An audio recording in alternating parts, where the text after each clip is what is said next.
Hey everyone, and welcome to a bonus episode of Blessed Are the Binary Breakers. You might notice that this is not the usual time I put an episode out, but there are binaries that need to be broken right now, so here we are. It is June 2nd, 2020, and the United States is on fire. In the wake of yet more police brutality, particularly the murder of George Floyd, but also of Ahmaud Arbery, of Breonna Taylor, of Tony McDade, and now of David McAtee. The embers of fury and grief that simmer non-stop in the hearts of Black folk have ignited into full flame, sending them and those who stand with them into the streets to demand justice. Others take to the holy work of sifting through the lies spread about these protests and broadcasting the truth, to the holy work of paying protesters bail and taking their cases pro bono, to the holy work of supplying protesters with water and masks and bandaging their wounds, and to the holy work of educating ourselves and others. The hearts of these holy workers are ablaze, much as the prophet Jeremiah's was in the scripture shared by Jewish and Christian communities. In Jeremiah chapter 20, verse 9, the young prophet is tired of the backlash he faces for speaking a word of God that no one wants to hear. He cries out, "I say, I will not mention God or speak God's name anymore." But then God's message becomes like a fire, burning in my heart, locked up in my bones. I exhaust myself trying to hold it in and cannot. Friends, I thank God for hearts set on fire, even though it burns. For fire that keeps us shouting out and acting up, even when the consequences for doing so exhaust us. And I thank God for setting that fire burning, not only in the hearts of those most impacted by police brutality, but even in the hearts of privileged people like me, a white middle-class person. But not everyone's heart is on fire just yet. I keep on seeing my fellow white people saying stuff like, "Yes, it's a tragedy that a Black man died, but that doesn't excuse the riots." Or, "It's horrible that another Black person was killed, but I don't condone these protests because they keep turning violent. We cannot fight fire with fire." What gets me most is that some of the white people making these comments are my fellow LGBT white people. And I just have to say, what? Are you so disconnected from our history that you don't know that the first Pride was a riot? Has no one taught you about the Cooper Donuts riot of Los Angeles, 1959, or the Compton's Cafeteria riot in San Francisco, 1966, or the Stonewall riots of New York, 1969? Do you not know what the police have done and continue to do to our LGBT community?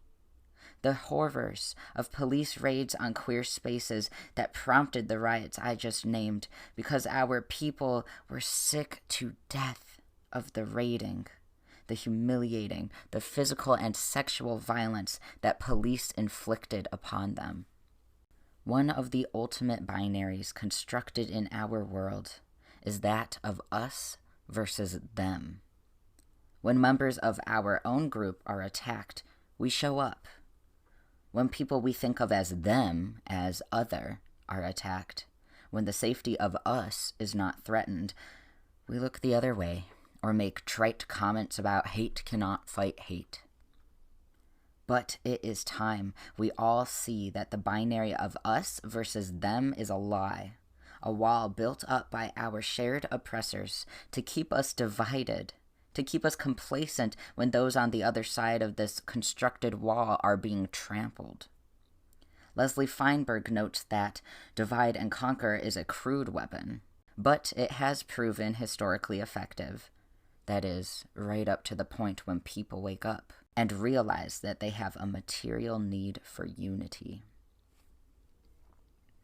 Now, when discussing the need to break down the binary of us versus them, I am not saying that we all experience equal oppression or that we're all the same, really. No. We have our diverse struggles and our diverse joys, our unique gifts and outlooks and cultures and histories, and that is an important thing to remember.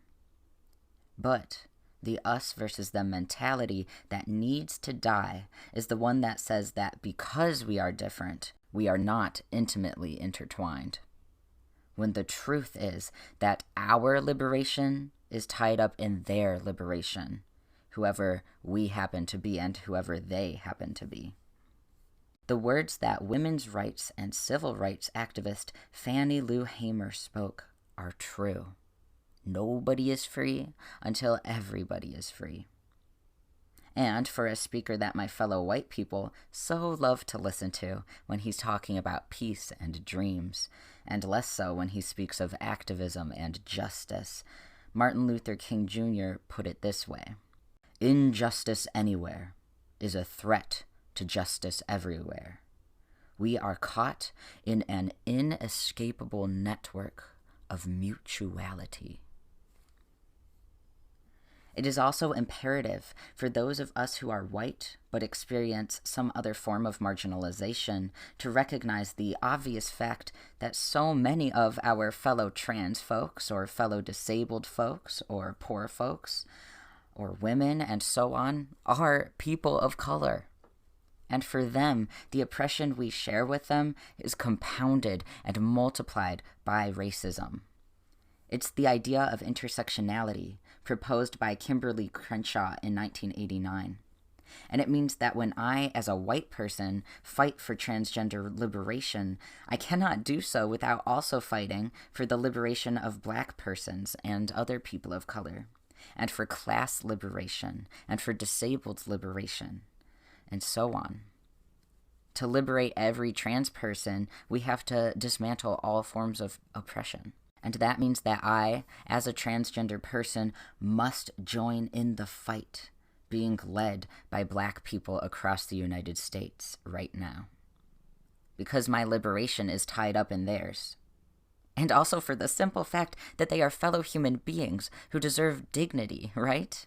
For the simple fact that injustice is happening and has been for centuries and needs to end now. But if I'm going to be selfish about it, if I really can't be moved or motivated by any injustice that doesn't directly impact me and my communities, then that's one reason why this discussion about our network of mutuality is important. I owe so much to Jewish, Marxist, transgender activist Leslie Feinberg for helping me understand and articulate why I, as a trans person, must stand in solidarity with Black, Indigenous people of color, with poor people, with immigrants, and more. I'm going to read an excerpt from Feinberg's book, Transgender Warriors, about realizing how the various oppressed groups of our world share a common enemy that we can only defeat together. Here's the passage. When I was a teenager, during months when I was under siege, I wondered if anyone would ever fight alongside me, as if my battle were their own. What would motivate someone who didn't face the same hatred and abuse to join me as an ally? I owe an enormous debt to Frederick Douglass, the great orator, writer, and abolitionist, for helping me answer that question. As a young adult, I came across this set of questions Douglass had posed. Why am I a slave? Why are some people slaves and others masters? Was there ever a time when this was not so? How did the relations commence? I shivered with recognition. It wasn't that the racism, brutality, and bondage this former slave had endured mirrored my own experiences. No. Yet his oppression made him burn with questions that sounded so similar to mine. What connects us, Douglass was explaining to me, is that we are up against a common enemy. Douglass was one of 31 men who attended the first Women's Rights Convention at Seneca Falls, New York. All the men, including Douglass, risked being labeled Aunt Nancy men by enemies of women's suffrage. Douglass was the only man to address that convention. We as trans people cannot liberate ourselves alone. No oppressed peoples can. So how and why will others come to our defense? And whom shall we, as trans people, fight to defend? A few years before he died, Frederick Douglass told the International Council of Women, "When I ran away from slavery, it was for myself. When I advocated emancipation, it was for my people. But when I stood up for the rights of women, self was out of the question, and I found a little nobility in the act." I believe this is the only nobility to which we should aspire. That is, to be the best fighters against each other's oppression, and in doing so to build links of solidarity and trust that will forge an invincible movement against all forms of injustice and inequality. End quote. That quote that Feinberg cites by Frederick Douglass moves me so deeply. When he says that when he stood up for the rights of women, self was out of the question, and so he finally found a little nobility in the act. When I write about, talk about, fight for transgender rights, I get a lot of praise. People are constantly telling me how brave I am, how inspired they are by my authenticity. But I'm fighting for my community's rights because it's my community, my people, and my liberation. If I put as much energy and time and spirit into fighting for justice for George Floyd, for Sandra Bland, for Ahmaud Arbery, for Trayvon Martin, for Breonna Taylor, for David McAtee, maybe then I will find, as Douglass said, a little nobility in the act. I also look again at what Feinberg said about that women's rights convention that Douglass and 30 other men attended at risk to themselves.